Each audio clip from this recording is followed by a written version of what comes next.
Hello everyone, welcome back to Hindi Gyan. आज की हमारी इस वीडियो में हम हिंदी लोक भारती टेक्स्ट बुक के पहली इकाई का 8वां अध्याय गज़ल कविता का स्वाध्याय करेंगे और साथ ही साथ एक निबंध भी सीखेंगे जो इसी पाठ में दिया गया है। चलिए शुरू करते हैं। पहला प्रश्न है, सूचना के अनुसार कृतियाँ कीजिए। गज़ल की पंक्तियों का तात्पर्य। पहला है, नींव के अंदर दिखो। गज़लकार के अनुसार हमें नींव के अंदर दिखना है, क्या बनकर? आधार बनकर, यानी कि आधार बनना। दूसरा, आईना बनकर दिखो, संवेदनाओं से परिपूर्ण इंसान बनना।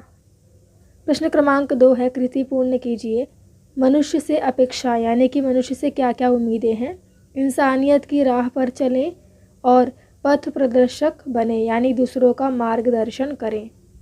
अगला प्रश्न है, जिनके उत्तर निम्न शब्द हो ऐसे प्रश्न तैयार करिए, यानी ऐसे क्वेश्चन हमें बनाना है जिसका आंसर भीड़ हो या फिर जुगनू हो, तितली हो और आसमान हो।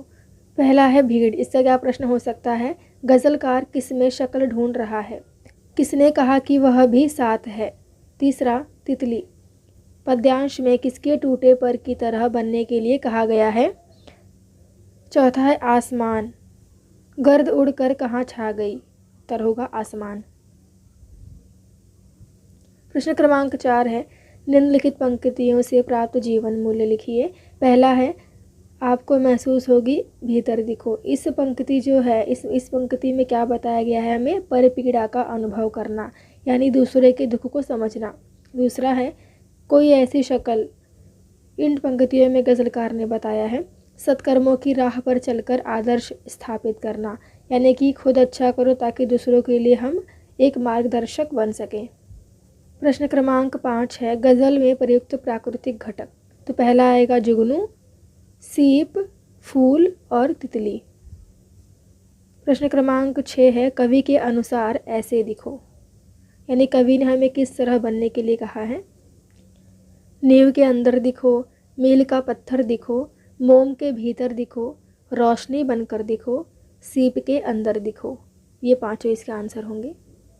अगला प्रश्न है, प्रस्तुत गज़ल की अपनी पसंदीदा किन्हीं 4 पंक्तियों का केंद्रीय भाव स्पष्ट कीजिए, यानी किसी भी पंक्ति जो आपको पसंद हो उन पंक्तियों का भावार्थ बताना है।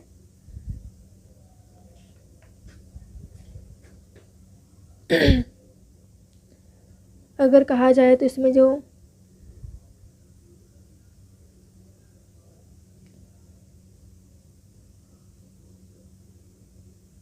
तो इस तरह से तो इस गज़ल में जो सेकंड पैराग्राफ है वो मेरा फेवरेट है, यानी मुझे पसंद है वो पंक्तियाँ। तो उसका भावार्थ क्या होगा?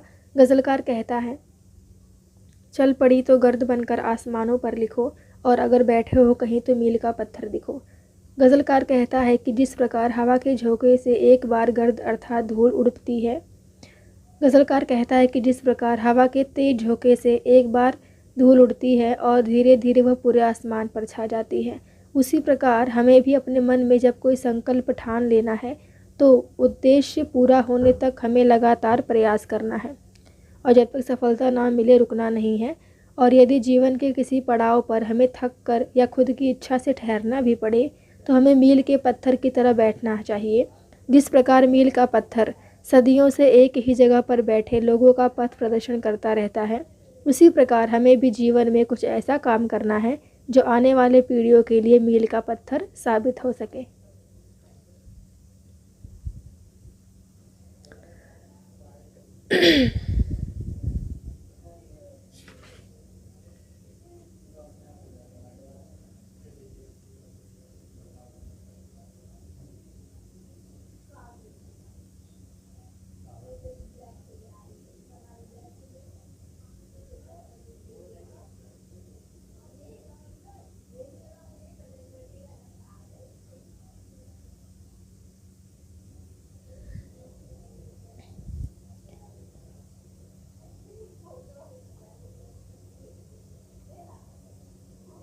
तो इस प्रश्न के अनुसार हमें किन्हीं 4 पंक्तियों का भावार्थ बताना है। तो हम शुरुआती 4 पंक्तियाँ लेते हैं।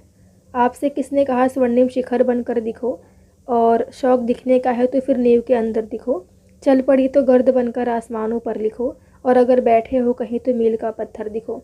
इन चारों का भावार्थ होगा प्रस्तुत गज़ल में प्रथम 4 पंक्तियाँ मेरी पसंदीदा पंक्तियाँ हैं। इसके माध्यम से गज़लकार कहते हैं कि जीवन की सफलता सिर्फ स्वर्णिम शिखर बनने में नहीं है, बल्कि किसी शिखर की नींव बनने में भी है। गज़लकार कहते हैं कि बड़ी से बड़ी इमारत की ऊंचाई देखने में तो बहुत सुंदर होती है, लेकिन उसकी बुनियाद नींव के मजबूत पत्थरों पर टिकी रहती है। अतः हमें भी सदैव नींव का वह मजबूत पत्थर अर्थात आधार बनना चाहिए, जो कईयों को ऊंचाइयों तक पहुंचा सके और उसे संभाल रखे, क्योंकि शिखर का अस्तित्व तभी तक है जब तक उसकी नींव सुरक्षित है। और दूसरी जो पंक्ति है उसका भावार्थ इस प्रकार है। गज़लकार कहता है कि जिस प्रकार हवा के झोंकों के साथ एक बार धूल उड़ती है और धीरे धीरे वह धूल पूरे आसमान पर छा जाती है, उसी प्रकार यदि हमने भी मन में कोई संकल्प ठान लिया है तो अपने उद्देश्य में सफल होने तक हमें चलते रहना चाहिए। यदि जीवन के किसी पड़ाव में हमें थक कर या खुद की इच्छा से ठहरना भी पड़े तो हमें मील के पत्थर की तरह बैठना चाहिए। जिस प्रकार मील का पत्थर सदियों से एक ही स्थान पर अटल रहते हुए भी लोगों का पथ प्रदर्शक बना रहता है, उसी प्रकार हमें भी जीवन में कुछ ऐसा करना चाहिए जो आने वाली पीढ़ियों के लिए मील का पत्थर साबित हो सके। अगला प्रश्न है, यदि मेरा घर अंतरिक्ष में होता विषय पर 80 से 100 शब्दों में निबंध लेखन कीजिए। अब इसका निबंध क्या हो सकता है? मेरी बचपन से ही ख्वाहिश थी कि मैं ब्रह्मांड में उपस्थित अनंत तारों को नज़दीक से देखूं। यदि मेरा घर अंतरिक्ष में होता तो मैं रोज चांद की सैर करती। इसकी छटा धरती से बहुत सुंदर दिखाई देती है। अंतरिक्ष में रहने से मैं चांद की खूबसूरती निकटता से देखती, ग्रहों व उपग्रहों की भी सैर करती। सुना है अंतरिक्ष में 2 धातु के टुकड़े आपस में एक दूसरे से अगर स्पर्श हो जाएं तो वे स्थायी रूप से जुड़ जाते हैं। मैं उसका भी अनुभव प्राप्त करने का प्रयास करती। धरती से जो आसमान नीला दिखाई देता है वह नज़दीक से कैसा दिखाई देता है, मैं इसका भी अनुभव प्राप्त करती। अंतरिक्ष से मुझे पूरी पृथ्वी दिखाई देती है, अतः मैं अंतरिक्ष से रोज धरती का नज़ारा देखती। धरती पर जो जंगल, पर्वत तथा झरने हैं उन्हें देखकर मैं प्रतिदिन प्रसन्न होती।